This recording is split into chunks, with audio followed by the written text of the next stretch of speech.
Welcome to Not Milk Never Milk. Subscribe if you're lactose intolerant. You start by confirming your license type and the account tied to Office because mismatches cause unlicensed status.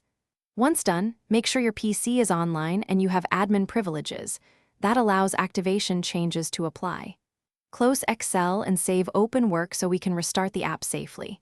If you see an error code, write it down. It helps diagnose.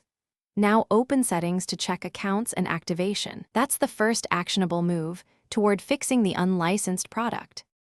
You should sign out of Office completely and sign back in with the licensed account. This refreshes tokens and often resolves the issue. If that doesn't work, run the Microsoft Activation Troubleshooter or Support and Recovery Assistant to detect corrupted credentials and license conflicts.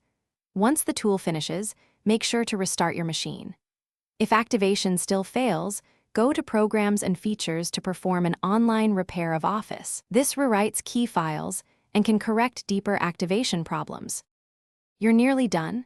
Install pending Windows and Office updates because outdated components can block licensing checks, then reboot to apply changes. If prompted, re-enter your product key or reassign the license in the Microsoft 365 portal. Make sure the account matches.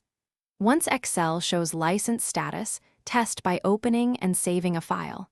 If problems persist, collect the exact error code, sign in logs, and run the Office support tool. Then contact Microsoft. Thanks for watching. If this was helpful, leave a like and consider subscribing. See you next time.